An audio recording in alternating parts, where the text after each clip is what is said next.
Voltamos. Ah. Oi pessoal, voltamos com mais um Perguntas e Respostas do Instagram. Que basicamente vocês ou qualquer outra pessoa faz uma pergunta lá na nossa caixinha de perguntas no Instagram e a gente vem aqui para dar a nossa opinião ou responder alguma questão aqui que seja teológica, alguma coisa do tipo. Ou melhor, vamos tentar responder, né? Antes de mais nada, eu sou a Nicole. Eu sou o Moisés. A gente vai deixar o arroba aqui do Instagram, pra caso alguém não siga a gente. Então vamos lá, perguntaram assim, ó, qual foi a decisão mais difícil que vocês já tomaram? Eu acho que em conjunto, decisões difíceis a gente não tomou assim como casal. A menos que seja decisões assim, tipo de a gente escolheu levar a culpa por algo ou que a gente não decidiu não retrucar, mais referente a coisas de lidar assim com o nosso caráter cristão mesmo, né? Mas agora se for falar de nós como pessoas separadas, né? Teve uma vez que eu trabalhava num escritório e aí nesse escritório eu tinha que fazer algumas coisas que não eram lícitas, né? Tinha que adulterar documento, coisa do tipo. Essa foi uma das decisões, né? E aí eu cheguei pra Nicole, a gente ainda tava noivos ainda, e eu falei, cara, vou pedir demissão desse trabalho, não sei o quê. E pedi demissão. E tipo assim, mesmo com a gente com um casamento, com uma vida pra gente viver junto, Deus não deixou faltar nada nesse tempo do nosso noivado, também para o casamento, início do casamento, né? E aí depois também eu consegui uma nova profissão e tal. Então, essa foi uma das decisões difíceis que eu já tomei. E outras também de rompimento de amizade, de relacionamentos, que a gente deve deixar para trás. E, enfim, mas isso é um papo para uma outra hora, para um outro vídeo. Eu achei uma pergunta difícil, de uma certa forma, porque o que é uma decisão difícil, né? A gente já tomou muitas decisões muito importantes, como casal, principalmente. Mas eu acho que, principalmente no âmbito pessoal, talvez seja um pouco mais fácil de responder isso. Que, por exemplo, largar toda uma vida para seguir a Cristo, de uma certa forma é difícil. Mas, tipo, Cristo, ele sustenta, assim, a situação. Então, eu acho que mesmo as situações sendo difíceis, o Senhor dá graça e acontece. Então, é basicamente isso. Tipo, se permite ser lesado por alguma coisa, por amor a Cristo, por amor aos irmãos e tal. O Evangelho em si, ele é de uma certa forma difícil, mas com Cristo as coisas são possíveis. Eu acho que é exatamente assim. E eu acho que pra mim não foi difícil largar a minha outra vida, mas foi uma decisão muito importante e grande, assim, que eu fiz, de deixar tudo pra trás, deixar todas as pessoas que faziam parte disso pra trás e escolher Cristo todos os dias. Então eu acho que, tipo, são decisões que elas se repetem todos os dias de uma certa forma. Tomar a própria cruz, assim. Próximo. Existe algo que vocês queiram muito fazer, mas sente que ainda não é o tempo certo? Mas a gente quer muitas coisas. Eu, principalmente. Eu sou uma pessoa que quer muitas coisas. Mas teve um momento da nossa vida que a gente entendeu que seria um fim de um ciclo na nossa congregação. Só que aí veio o Senhor e nos fez outra proposta. E óbvio que nós aceitamos a proposta do Senhor. Mas dizer que a gente não queria que tivesse sido do nosso jeito, da nossa forma, a gente queria que tivesse sido feito da nossa forma. Mas não foi da forma do Senhor, a forma dele é melhor. Óbvio que ele não impôs nada, mas ele fez um convite muito claro. E foram respostas muito claras pra gente. Então, por enquanto, seguimos a nuvem. Bom, primeiro eu particularmente não acredito que, como eu já falei no outro vídeo, né, que tem coisas que Deus deu a sabedoria, a capacidade do ser humano dele fazer e conseguir. Isso não significa que seja uma independência de Deus, mas se a gente crê que a gente se move pelo Espírito e vive pela fé, então Deus nos dá essa capacidade de tomarmos boas decisões, de tomarmos boas escolhas e etc.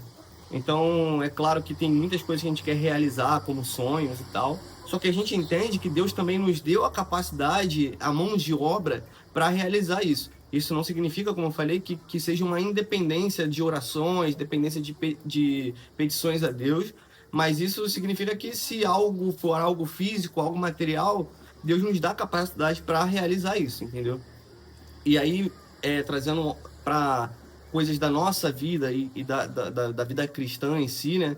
Eu acho que eu tô com a Nicole nessa porque a gente, como é que eu posso dizer, né? Vontade. A gente tava se sentindo impulsionado a trocar de igreja e para uma outra igreja que a gente tem um carinho enorme, que, enfim, não cabe falar aqui, mas a gente estava fazendo, e dando até detalhes sobre o que a Nicole falou, a gente estava fazendo escola de missões, e nessa escola de missões a gente teve uma clareza de Deus que o nosso envio não seria para outro país ou para outro estado ou coisas do tipo, mas esse envio de Deus seria para nossa própria congregação, para nossa própria comunidade, para nossa própria igreja. Isso foi mediante uma palavra que Deus deu para nós, e aí, mediante isso, a gente se moveu conforme a palavra de Deus. Então a gente entende que esse não é o tempo de deixarmos a nossa comunidade, de deixarmos os nossos irmãos e a nossa missão que Deus nos deu para executar. Mas entendemos que existe um tempo para isso, entendeu? Acho que é isso. É normal sentir um aperto no coração quando não exercemos o que amamos no ministério? O que é exercer o que ama no ministério? Porque eu acho uma pergunta meio perigosa, assim, particularmente. Porque a gente acaba se apegando a o que nós somos úteis. Então, a conveniência de eu ser útil a algo pode me fazer me apaixonar por isso. E isso acaba virando um ídolo de uma certa forma. Óbvio que se eu canto, se eu falo bem, eu sou uma pessoa estudada, eu tenho o dom de pastorear. Pode ser que a minha igreja não tenha reparado isso ainda. Isso não tenha sido descoberto pelos meus líderes, eu não tenha sido levantado e tal. E aí, eu vou ter um aperto no coração, eu vou ter um incômodo de não ter tido a oportunidade de ser reconhecido publicamente por isso, ou eu vou exercer o que me cabe, porque eu acho que o ponto principal não é se eu canto, eu não tenho que ficar chateada porque ninguém reconheceu que eu canto. Eu vou cantar na minha casa, e o que eu tiver para servir os meus irmãos, eu vou servir de uma certa forma. Então eu acho que o aperto certo que deveria estar acontecendo no seu coração seria de que forma você sendo útil ao reino, independente do que você gosta de fazer e do que a sua igreja tenha discernido que seja para você fazer ali naquele momento. De que forma você tem sido disponível, de que forma você tem sido doado, como você tem enxergado isso, sabe? Eu acho que essa pergunta ela tem algumas raízes. Vamos lá, primeiro, todos nós temos um chamado universal para a igreja, que é ir por todo mundo, pregar o evangelho, e Deus dá dons para que essa tarefa seja cumprida, né? Então, acredito que se você estiver falando, meu chamado, se você não estiver exercendo um chamado na igreja, o seu primeiro chamado, o seu chamado primordial é ir pelo mundo e pregar o evangelho. Então, o nosso maior chamado, o nosso chamado universal é sair da igreja, no caso, é sair das quatro paredes e exercer o que Deus nos chamou para fazer. Agora, se você quer exercer o seu dom que Deus deu para você compartilhar com seus irmãos na sua comunidade, você tá assim, você tá com uma cara de modelo assim. Nossa, meu elogio. Se agora Deus deu um dom para você exercer ele na sua comunidade, que é para você edificar o seu irmão, porque os dons, como diz lá em 1 Coríntios capítulo 12, fala que o dom ele serve para o outro, porque ele serve para o corpo. Então, por exemplo, se você canta, você vai fazer isso pela edificação do seu irmão. Se você não estiver fazendo isso, e você estiver sentindo uma dor no coração, você tem que primeiro orar a Deus para saber se esse realmente é o seu dom. Ponto. Se for realmente seu dom, não se prenda à igreja, não se prenda a um ministério, não se prenda a uma equipe, não se prenda a um departamento. Você pode executar esse dom onde você estiver. Como eu falei, você tem um chamado primordial. Então, se o seu chamado é pregar o evangelho e aí você tem um dom do canto, então cante nas ruas, cante na sua escola, cante na sua casa, cante para sua família, grave um vídeo e cante, e etc. Se o seu dom for pregar e você não tem oportunidade na sua igreja de pregar, vá para as ruas pregar, pregue para o seu vizinho, para os seus amigos, num vídeo também, se for possível, e etc. Então, eu acho que também a gente hoje vive um tempo na Igreja Universal de burnout, que é uma coisa que a gente vem conversando muito Não é na Universal do BOF, não. É a igreja global. Na Igreja Global, a Igreja Católica. A gente vem conversando aqui em casa sobre isso, que existe um burnout na igreja de pensar que precisa sempre estar trabalhando, de pensar que precisa estar sempre fazendo alguma coisa na igreja, senão não é útil para Deus, senão não é útil para sua própria comunidade e coisas do tipo. Mas não, sendo que se você, por exemplo, é uma pessoa que precisa ser discipulada, você precisa ser discipulado para depois exercer seu dom. Se você está num tempo de espera, um tempo de descanso, um oásis, como foi dito, né? Você está nesse tempo de descanso, nesse tempo de espera, você também está exercendo algo que Deus chamou para você fazer. Ó, calma, senta aqui, vamos conversar. Então, entender primeiro por que você está sentindo essa dor. E aí, eu quero cantar, ou eu quero pregar, porque eu quero aparecer, ou porque eu quero que os irmãos me reconheçam, ou realmente é algo que Deus quer que você faça. Se é algo que Deus quer que você faça, você pode exercer além das quatro paredes, para além das quatro paredes. Jesus é maior que o tempo. Como ter mais constância na leitura, livros e etc. Escolha livros que sejam do seu interesse, para começo de conversa. Por quê? Se eu não gosto, eu já não gosto de ler, e aí eu vou comprar um livro de biografia. Se for uma biografia, escolhe de alguém que te interessa. Então, por exemplo, eu tenho mais afinidade com ficção. Tem muitos conteúdos, por exemplo, se você estiver falando para o âmbito, para a área cristã, tem muitos livros sobre ficção cristã, muitos livros sobre romance cristão, livros sobre boa teologia cristã, tem má teologia também, não indico. Mas descubra do que você gosta. E depois disso, tenta manter uma constância, uma disciplina. A cada dia você vai ler 2 páginas, isso deve levar no máximo uns 10, 15 minutinhos. Nem isso, talvez. E sacrifica um pouco do seu tempo de rios e leia 2 páginas por dia. Escolhe um livro que não seja muito grande, um livro de 100 páginas, talvez 80, um livreto. E inicie, mas primeiro descubra do que você gosta, qual é a sua área. Depois disso, acho que fica mais fácil. Eu comecei a ler livros em 2022, se eu não me engano. E desde então eu consigo ler bastante livros em dentro de um ano, né? Por conta dessa constância que eu desenvolvi. E como é que começou? Vai muito do que a Nicole falou agora.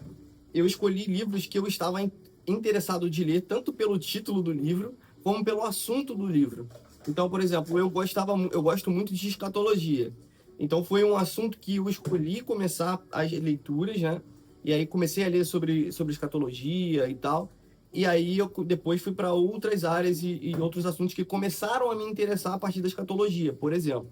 Alguns truques também que você pode fazer para te estimular a leitura começa com livros finos, porque você vai terminar mais rápido e você vai ter aquela conquista, então você vai pensar, pô, agora eu vou ler mais um, porque eu já li mais outro. E aí também separe um espaço na sua casa para essa leitura, uma boa iluminação, um ambiente mais tranquilo. E também veja o horário do seu dia que você consegue ser mais produtivo. Eu, por exemplo, prefiro ler à noite, eu prefiro fazer as coisas à noite. Então, tipo assim, acordar 5 horas da manhã, como café com Deus Pai ou coisas do tipo, para mim não é café com Deus Pai, porque eu não vou tomar café da manhã, enfim. Para mim não funciona de manhã, para mim funciona na parte da noite. Então, o meu tempo de leitura é à noite. E sobre a leitura bíblica, também funciona. Comece por livros que você seja interessado da Bíblia. Por exemplo, no meu caso, Apocalipse, né? Como eu falei de escatologia, então Apocalipse seria o ideal. Ou os evangelhos, ou coisa do tipo. Aí você vai para esse ambiente que você tem na sua casa, que é confortável, com boa iluminação e etc. E outra coisa, mesmo que às vezes você sinta que você está lendo a Bíblia pela obrigação, mesmo assim faça pela obrigação. Porque não é sempre que Deus vai falar com você na sua leitura bíblica, não é sempre que você vai sentir um arrepio, não é sempre que você vai sentir que você está tendo um tempo de qualidade com Deus, mas isso não significa que ele não está ali, entendeu? Então tem coisas que às vezes a gente vai ter que fazer pela disciplina mesmo. E aí, quem dera se hoje for o dia que Deus vai falar comigo através da leitura, entendeu? Pensar assim, todo dia que você for ler, vou ler hoje, porque quem sabe Deus fala comigo hoje. E quem dera ele falasse hoje. É tipo isso, entendeu? E uma boa opção também é a leitura grupal. Para começar, eu acho que pode ser um bom despertar, assim. Pode ser, por exemplo, você fazer com as suas amigas um esquema de leitura bíblica. Ou vocês escolherem um livro e cada semana vocês leem um capítulo e depois comentam, fazem uma resenha, assim, quando vocês se encontrarem. Eu acho que é uma boa também para chamais amigos. Mas isso não pode substituir o seu próprio tempo de qualidade com verdade. Deus, se for no âmbito cristão. E também tem que ver, né? Se Deus Pai quer tomar café com vocês. Como vocês fazem para que sempre se mantenham constantes em Cristo? Para mim, é desenvolver primeiramente um amor por Cristo, um amor por Jesus, um amor por Deus. Porque quando você desenvolve esse amor por Jesus, você se importa menos com fazer algo para Ele e em ser algo para Ele, que se torna mais importante. Então você se importa em ser você se importa mais em ser filho de Deus do que você fazer algo para Deus. Você se importa mais em ser apaixonado por Deus do que fazer algo por Deus. Porque aí fazer é consequência. Foi o que a gente falou no último vídeo lá, respondendo a pergunta de como deixar o pecado e etc.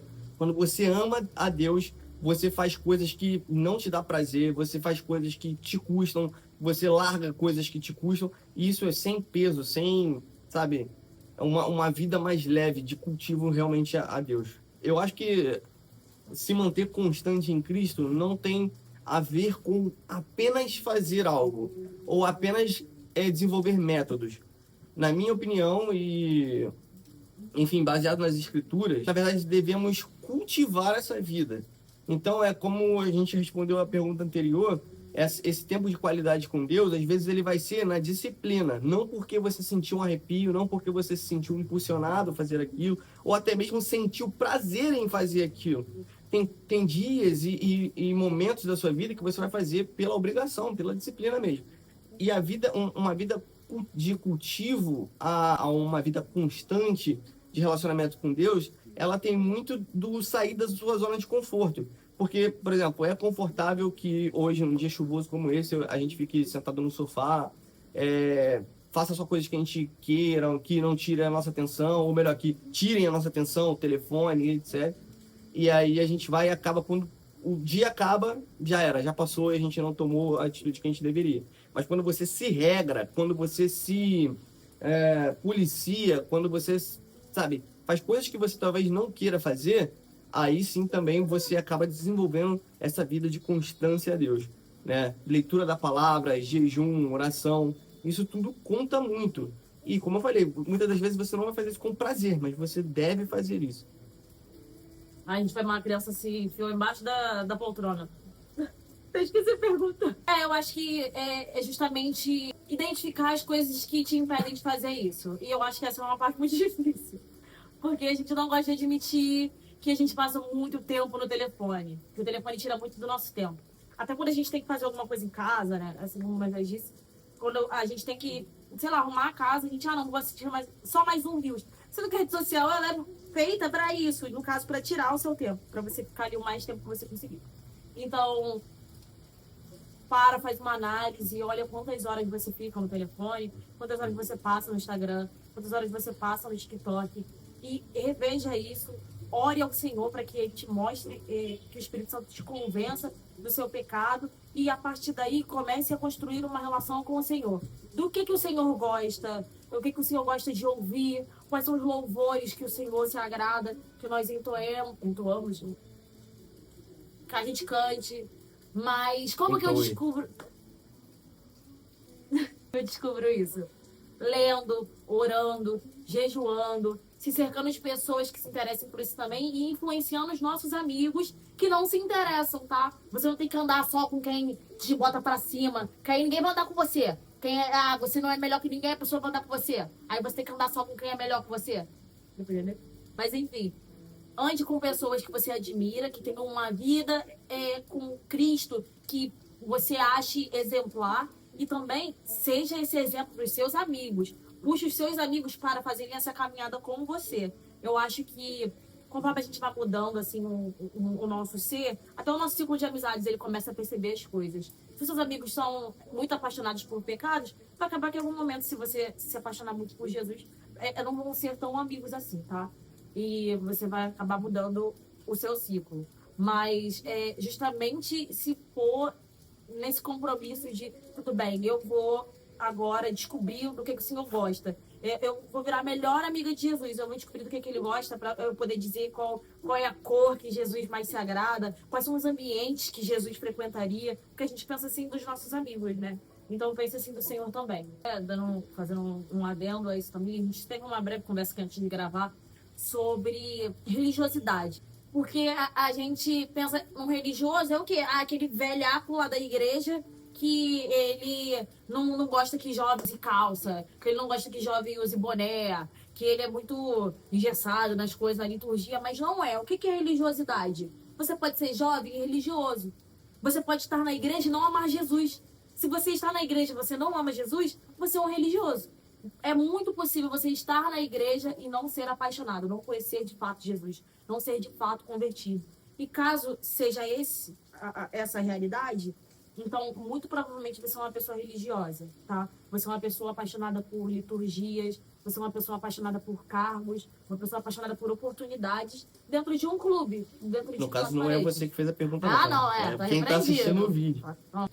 Isso que a Nicole tá falando, e ainda bem que tá rendendo, porque isso é muito importante. A vida com Deus é mais importante que qualquer outra coisa. E realmente, se você apenas conhece Deus porque alguém te contou sobre ele, mas você ainda não viveu, não vivenciou essa paixão, esse amor por ele, você realmente está sendo religioso. Mas eu diria até mais, você está sendo um idólatra.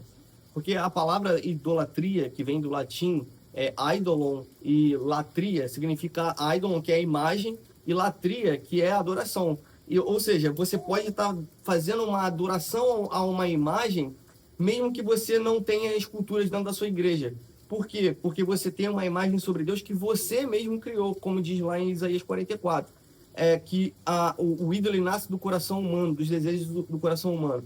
Então, às vezes, você acha que conhece a Deus porque vai à igreja ou alguém te contou, e aí você forma um Deus na sua cabeça, mas esse não é um Deus que as Escrituras dizem. Então, ter uma adoração verdadeira a Deus, uma vida de prostração a Deus, de sacrifício, de entrega, que é uma adoração verdadeira a Deus, ela vai sacrificar muita coisa, entendeu? Então, basicamente entregar tudo a Deus, o seu tempo, as suas ações, a sua vida, a sua família, tudo.